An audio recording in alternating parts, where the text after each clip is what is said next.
আসসালামু আলাইকুম। সকল এসএসসি, এইচএসসি এবং চাকরি প্রত্যাশী শিক্ষার্থী ভাই ও বোনদের জন্য একটি নতুন ভিডিও নিয়ে উপস্থিত হলাম। আজকের এই ভিডিওতে টপিকসটি হবে ভয়েস চেঞ্জ। তো ভয়েস চেঞ্জ নিয়ে আমরা আজকে আলোচনা করব। তো ভয়েস চেঞ্জের এই ভিডিওটি দুটি পার্টে বিভক্ত করা হয়েছে। আজকে হচ্ছে প্রথম পার্ট আর আগামীকালকে দিব দ্বিতীয় পার্ট। তো ভয়েস চেঞ্জের যে প্রথম রুলটি আমাদের রয়েছে, মানে যে রুলটি আমি এই ক্লাসে আলোচনা করব, সেই রুলটি আপনারা যদি ভালোভাবে পড়েন তাহলে 50% কভার দিস টপিক, অর্থাৎ 50% প্রশ্ন বা 50% একটা টপিক্সের 50% কভার হয়ে যাবে যদি আপনারা এই ভিডিওটি মনোযোগ সহকারে দেখেন। ওকে, তো চলুন আমরা শুরু করি। তো ভয়েস চেঞ্জ শব্দটির অর্থ হচ্ছে বাচ্য পরিবর্তন। ভয়েস চেঞ্জ শব্দটির অর্থ হচ্ছে বাচ্য পরিবর্তন। ভয়েস মানে হচ্ছে বাচ্য আর চেঞ্জ অর্থ হচ্ছে পরিবর্তন। ওকে, সাধারণত ভয়েস দুই ধরনের হয়ে থাকে, একটি হচ্ছে অ্যাক্টিভ ভয়েস এবং অন্যটি হচ্ছে প্যাসিভ ভয়েস। তো ভয়েস কয় ধরনের হয়ে থাকে? দুই ধরনের, অ্যাক্টিভ ভয়েস আর একটি হচ্ছে প্যাসিভ ভয়েস। সাধারণত পরীক্ষায় এসে থাকে একটি অ্যাক্টিভ ভয়েস দেওয়া থাকে এবং সেটিকে প্যাসিভ করতে বলা হয়। মানে আমাদেরকে শিখতে হবে কিভাবে আমরা অ্যাক্টিভ ভয়েসকে প্যাসিভ ভয়েসে রূপান্তর করব, সেই নিয়মগুলো। তো অ্যাক্টিভ ভয়েস চেনার উপায় হচ্ছে সাবজেক্ট নিজে কাজ করে। যেমন আমি যদি উদাহরণস্বরূপ বলি, হি ভিজিটস দ্য প্লেস ডেইলি। এই সেন্টেন্সটির অর্থ হচ্ছে সে প্রতিদিন বা প্রতিনিয়ত এই স্থানটি পরিদর্শন করে বা ভিজিট করে। ওকে, এখানে কে কে ভিজিট করে? সে। সাবজেক্ট নিজে কাজ করতেছে, সে ভিজিট করে বা আমি ভিজিট করি বা আপনি ভিজিট করেন, বিষয়টি এরকম। আর প্যাসিভ ভয়েস হচ্ছে সাবজেক্ট কখনো নিজে কাজ করে না বা সাবজেক্ট কখনো নিজে কাজ করবে না। যখন আমরা এই অ্যাক্টিভ ভয়েসটিকে প্যাসিভ ভয়েসে রূপান্তর করব, অ্যাক্টিভ টু প্যাসিভ করব, তখন আপনারা বুঝতে পারবেন প্যাসিভ ভয়েসে সাবজেক্ট নিজে কাজ করে না কেন। তো চলুন আমরা এটা অ্যাক্টিভ থেকে প্যাসিভ করি। এটা সমাধান করার জন্য আমাদেরকে সর্বপ্রথম নিয়ে আসতে হবে কি, অ্যাক্টিভের অবজেক্ট আমাদেরকে চিনতে হবে। সেই অ্যাক্টিভের অবজেক্টটি এখানে সাবজেক্ট হিসেবে বসাতে হবে। আমি অবজেক্ট হিসেবে দ্য প্লেস রয়েছে এখানে, দ্য প্লেস, সাহায্যকারী ভার্ব ইজ নিলাম, ভিজিট থাকলে ভিজিটেড বাই হিম, এখন অবজেক্ট রয়েছে ডেইলি। ওকে, তো he visits the place daily, এই বাক্যটিকে অ্যাক্টিভ রয়েছে, অ্যাক্টিভ থেকে প্যাসিভ করলাম কিভাবে? The place is visited by him daily. এই বাক্যটির অর্থ যদি আমরা কল্পনা করি বা চিন্তা করি যে দ্য প্লেস, এই স্থানটি, ইজ ভিজিটেড, এখানে দ্য প্লেস হচ্ছে কি, এটা সাবজেক্ট, ইজ হচ্ছে অক্সিলারি ভার্ব, ভিজিট হচ্ছে মেইন ভার্ব, বাই প্রিপোজিশন, হিম হচ্ছে অবজেক্ট এবং ডেইলি হচ্ছে এক্সটেনশন বা বাকি অংশ। এখানে আপনারা একটা জিনিস খেয়াল করেন যে দ্য প্লেস, এই স্থানটি, এটি কি কোনো নিজে কাজ করতে পারে? না, পারে না। তাহলে প্যাসিভে সাবজেক্ট নিজে কাজ করে না, এখানে প্যাসিভে দ্য প্লেস, সে কি কাজটি করতেছে? দ্য প্লেস কি পরিদর্শন করতেছে? না, পরিদর্শন করতেছে কে? এই হিমকে, অর্থাৎ সে পরিদর্শন করতেছে, ভিজিট করতেছে দ্য প্লেসকে। ঠিক আছে, ক্লিয়ার? আশা করি বুঝতে পারছেন আপনারা যে প্যাসিভ ভয়েস বা প্যাসিভ সেন্টেন্সটি কখনো সাবজেক্ট কখনো নিজে কাজ করে না। আমরা তাহলে চিনবো কিভাবে? অ্যাক্টিভ চেনার উপায় হচ্ছে সাবজেক্ট নিজে কাজ করে, আর প্যাসিভ চেনার উপায় হচ্ছে সাবজেক্ট নিজে কাজ করে না। যেমন he visit the place daily, সে প্রতিনিয়ত এই স্থানটি ভিজিট করে বা পরিদর্শন করে।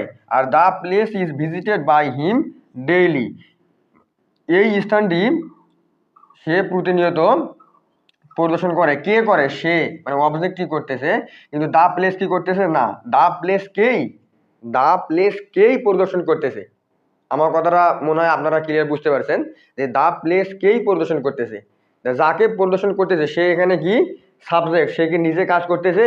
নিশ্চয়ই সে নিজে কাজ করতেছে না, সেই কারণে সেটি হচ্ছে প্যাসিভ। ওকে, চলুন আমরা এখন রুলস 1 নিয়ে কথা বলবো। তো দেখো, রুল ওয়ান কিন্তু কমপ্লিট করলেই আপনাদের 50% ভয়েস চেঞ্জ কমপ্লিট। চলুন আমরা দেখি। অবজেক্টকে প্রথম রুলস ওয়ানে, যে এই রুলসটি আপনারা খুব ভালোভাবে মুখস্থ করবেন, বুঝে আমি আপনাদেরকে সহযোগিতা করতেছি। অবজেক্টকে কি করতে হবে? অবজেক্টকে সাবজেক্ট করতে হবে। প্রথম যে বিষয়টি তোমাদের মাথায় রাখতে হবে, অবজেক্টকে সাবজেক্ট করতে হবে। কিসের? একটা অ্যাক্টিভ সেন্টেন্সের অবজেক্টকে সাবজেক্ট করতে হবে। কিসের? একটা অ্যাক্টিভ সেন্টেন্সের অবজেক্টকে সাবজেক্ট করতে হবে। দ্বিতীয়ত, হেল্পিং ভার্ব বা সাহায্যকারী ভার্ব থাকলে সেটা নিতে হবে। হেল্পিং ভার্ব বা সাহায্যকারী ভার্ব থাকলে সেটি নিতে হবে। ওকে, 2 নম্বর রুলসটি কি? যদি হেল্পিং ভার্ব থাকে তাহলে সেটি নিতে হবে, যদি হেল্পিং ভার্ব না থাকে তাহলে সেটি নেওয়ার প্রয়োজন নাই। 3 নম্বর বা তৃতীয়ত, অতিরিক্ত বি ভার্ব, যেমন আপনারা হয়তোবা জেনে থাকবেন বি ভার্ব কোনগুলো। এখানে am, is, are, was, were, be, been, being, এগুলো হচ্ছে বি ভার্ব। আর ডু ভার্ব কোনগুলো? ডু, ডিড, ডান, এগুলো হচ্ছে ডু ভার্ব। আর হ্যাভ ভার্ব কোনগুলো? হ্যাভ, হ্যাজ, হ্যাড, এগুলো হচ্ছে হ্যাভ ভার্ব। আর মডাল অক্সিলারি কোনগুলো? Am, is, are, was, were, shall, should, will, would, can, could, ought to, might, need, dare, এগুলো হচ্ছে মোডাল অক্সিলারি বা মোডাল ভার্ব। চতুর্থ রুলসে বলা আছে মেইন ভার্ব এর V3 বসাতে হবে। V3 হয়তোবা আপনারা জানেন যে মেইন ভার্বের V3 বলতে মেইন ভার্বের পাস্ট পার্টিসিপল ফর্ম বসাতে হবে। যেমন আমরা গুডের পাস্ট পার্টিসিপল ফর্ম জানি হচ্ছে বেস্ট। তারপরে আমরা ইনভাইটের পাস্ট পার্টিসিপল ফর্ম আছে ইনভাইটেড। ঠিক আমরা যখন ভিজিটের পাস্ট পার্টিসিপল ফর্ম হচ্ছে ভিজিটেড। ওকে, এগুলো আপনারা নিশ্চয়ই জেনে থাকবেন। পঞ্চমত বলা রয়েছে বাই বা আদার প্রিপোজিশন বসাতে হবে। প্রিপোজিশন আমরা বাই হিসেবেও নিতে পারি বা অন্য প্রিপোজিশন বসাতে হবে, তবে বাই নেওয়াটাই কিন্তু বেটার অপশন। ওকে, বাই নেওয়াটা কি অপশন? Better option. সাবজেক্টকে অবজেক্ট করতে হবে। 6 নম্বর রুলসে আমাদের কাজ কি? সাবজেক্টকে অবজেক্ট করতে হবে। 7 নম্বর, যদি কোনো এক্সটেনশন থাকে তাহলে সেটি নিতে হবে।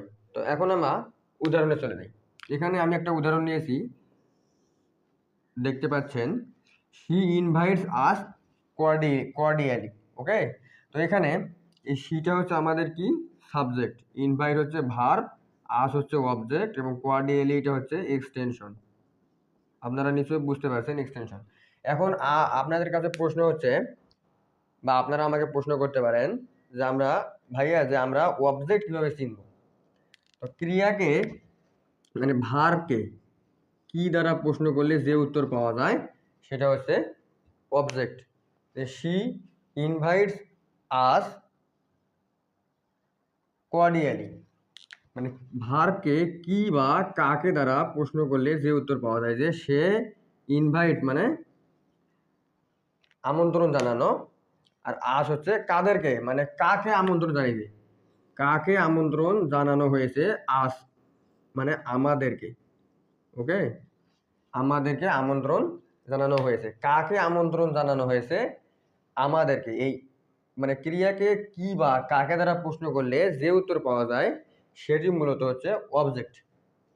ক্লিয়ার? তো এখন আমরা এই নিয়মগুলো অনুসরণ করে এই সেন্টেন্সটি আমরা সমাধান করব। তো দেখো বন্ধুরা, হি ইনভাইটস আস কর্ডিয়ালি, এখানে শিটা হচ্ছে সাবজেক্ট, ইনভাইটস হচ্ছে ভার্ব, আস হচ্ছে অবজেক্ট এবং কর্ডিয়ালিটা হচ্ছে এক্সটেনশন। প্রথম রুলসে বলা আছে অবজেক্টকে সাবজেক্ট করতে হবে। এখানে অবজেক্ট কি? আস। তাহলে আমরা এটা সাবজেক্ট করে নিয়েছি। আমরা কি এখানে আস লিখবো না? কেন আস লিখবো না?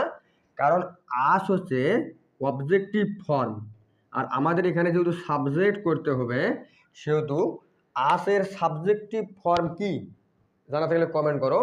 তো আসের সাবজেক্টিভ ফর্ম হচ্ছে বা নমিনেটিভ ফর্ম হচ্ছে উই। আমরা এখানে কি লিখবো? অবজেক্টকে সাবজেক্ট করতে হবে, মানে আসটা এখানে অবজেক্ট রয়েছে, সেই আসকে বা অবজেক্টকে সাবজেক্ট হিসেবে আমরা নিলাম উই। তারপরে বলা হয়েছে হেল্পিং ভার্ব থাকলে নিতে হবে। এই সেন্টেন্সে কি কোনো হেল্পিং ভার্ব রয়েছে? নো। হেল্পিং ভার্ব কোনগুলো তোমরা নিশ্চয়ই জানো। যেহেতু নাই সেহেতু হেল্পিং ভার্ব নেওয়ার প্রয়োজন নাই। এখন অতিরিক্ত বি ভার্ব নিতে হবে।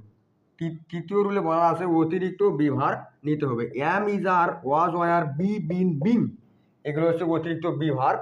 এগুলো কখন কোনটা আমরা নিব সেই বিষয়ে ধীরে ধীরে আসতেছি, আপনারা সাথেই থাকুন।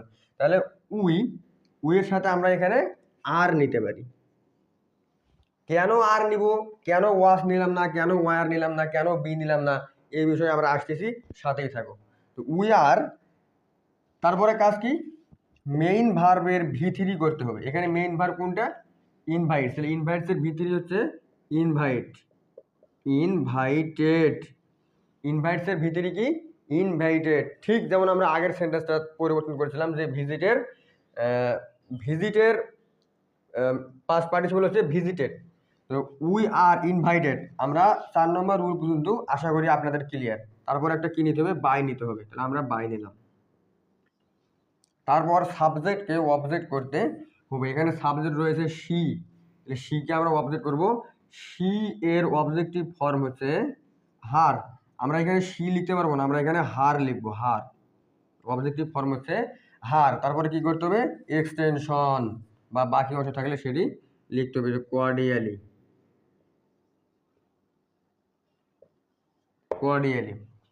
ক্লিয়ার? আপনারা আমার মনে হয় ক্লাসটি এতদূর পর্যন্ত বুঝতে পারছেন। যদি কোথাও কোনো বোঝার সমস্যা থাকে কমেন্ট করবেন, আমি পরবর্তীতে সেই বিষয়টির উপর ভিডিও তৈরি করবো। তা চলুন আমরা এখন শিখব কখন am, is, are, was, were, be, been, being, এই যে সাহায্যকারী ভার্বগুলো বা অতিরিক্ত বি ভার্বগুলো রয়েছে, এই বি ভার্বগুলো আমরা কখন কখন নিব। মানে সাবজেক্ট যদি ফার্স্ট পার্সন হয় তাহলে কি নিব, সেকেন্ড পার্সন হয় তাহলে কি নিব। চলুন আমরা এখন, তোমরা এক কাজ করবা, তোমরা এই ভিডিওটি মানে পজ করে করে দেখবা। যেমন এই 4টি যেটি আমি লিখলাম, এটা তোমরা কি করবা? ভিডিওটি পজ করে তোমাদের খাতায় লিখবা। আর তোমরা ভিডিওটি দেখার সময় অবশ্যই খাতা এবং কলম সেই সাথে ব্রেনকে সম্পূর্ণভাবে ফাঁকা রাখবা, তবে তোমরা ভয়েস মেসেজটি শিখতে পারবা। চলুন, অতিরিক্ত বি ভার্ব বসানোর নিয়ম। ভার্ব মানে অ্যাক্টিভ সেন্টেন্সে যদি ভার্বটি কি হয়? প্রেজেন্ট হয়। যেমন ইনভাইট, এটা একটা প্রেজেন্ট ফর্ম। প্রেজেন্ট হয় তাহলে এম, ইজ, আর। এখন প্রশ্ন হচ্ছে এম কোথায় বসাবো, ইজ কোথায় বসাবো, আর কোথায় বসাবো। আমরা কিছুক্ষণ আগে দেখেছিলাম যে এখানে we are invited her cordially, এই সেন্টেন্সটা আমরা এইভাবে সমাধান করেছিলাম। এখানে উই এর পরে আর বসছে। কেন আর বসছে? সাবজেক্ট যদি মানে এই সাবজেক্টটি যদি প্লুরাল হয় তাহলে সেক্ষেত্রে আমরা আর বসাবো। যদি সিঙ্গুলার হয় তাহলে ইজ বসবে। যদি সেটা থার্ড পারসন হয়, মানে যদি ফার্স্ট পারসন এবং সেকেন্ড পারসন হয় তাহলে এম অথবা আর বসবে। আর যদি থার্ড পারসন হয় তাহলে ইজ বসবে। ওকে, এখানে উইটা হচ্ছে সেকেন্ড পারসন, ওই কারণে আর আমরা বসিয়েছি। তো ভার্বটি পাস্ট হলে ওয়াজ বা ওয়ার। ভার্বটি যদি পাস্ট হয় তাহলে ওয়াজ বা were, be verb plus ING. যদি বি ভার্বের সাথে আইএনজি যুক্ত থাকে, যেমন টেকিং, ওয়াকিং, এইরকম ভার্বগুলো থাকে তাহলে বিং নিতে হবে। কি নিতে হবে? বিং নিতে হবে। যদি হ্যাভ প্লাস ভি3 থাকে তাহলে বিন নিতে হবে। হ্যাভ প্লাস ভি3 থাকলে কি নিতে হবে? বিন নিতে হবে। মোডাল অক্সিলারি অর্থাৎ এম ইজ আর ওয়াজ আর shall should can could will may might ought to need dare, এগুলো যদি থাকে, অথবা am to are to is to বা ওয়ার টু যদি থাকে, তাহলে কি নিতে হবে? বি নিতে হবে। তা চলুন আমরা এখন প্র্যাকটিসে যাই। আমরা কয়েকটি সেন্টেন্স প্র্যাকটিস করে আজকের ভিডিও শেষ করে দেবো। এখন প্র্যাকটিসে চলে এসলাম।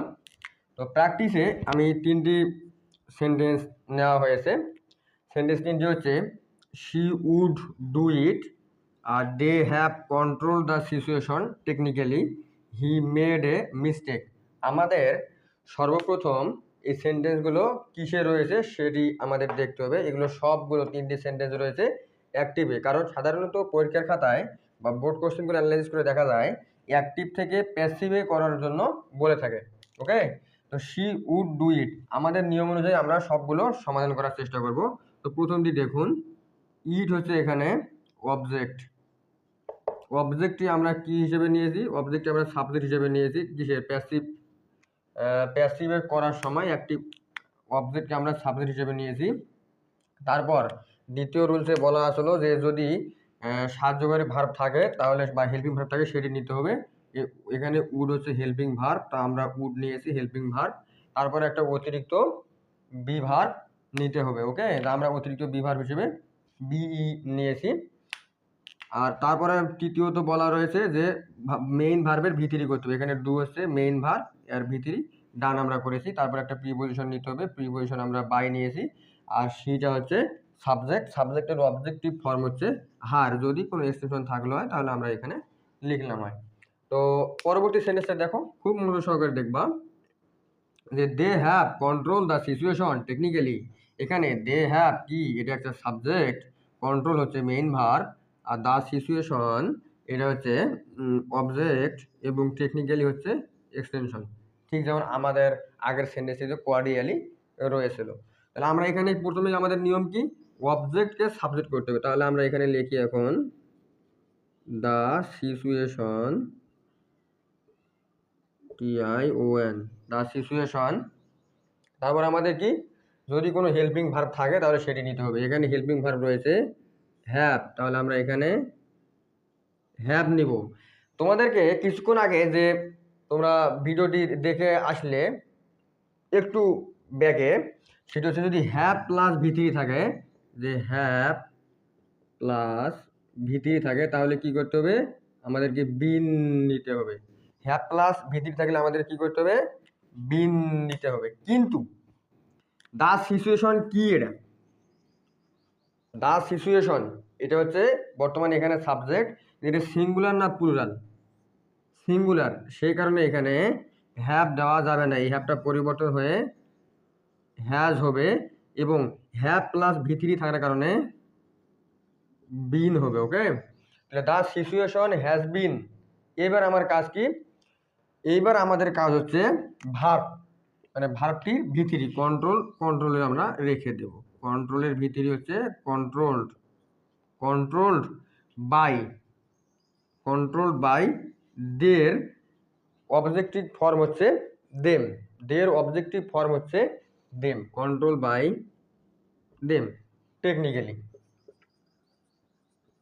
তারপর টেকনিক্যালি হচ্ছে আমাদের অবজেক্ট, আমরা অবজেক্টের জায়গায় রেখে দিলাম। তৃতীয় সেন্টেন্সে হি মেড এ মিস্টেক, এখানে এ মিস্টেক হচ্ছে সাবজেক্ট, এ মিস্টেক ওয়াস কেন আমরা নিলাম কি? এখানে এ মিস্টেক হচ্ছে অবজেক্টটিকে আমরা সাবজেক্ট করলাম।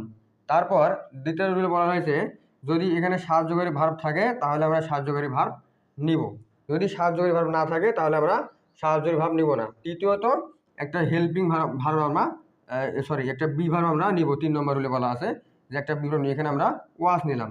তারপরে এখানে তারপর সাবজেক্ট মেডের পাস্ট পার্টিসিপল বা ভিতরি হচ্ছে মেড। তারপর আমরা নিব বাই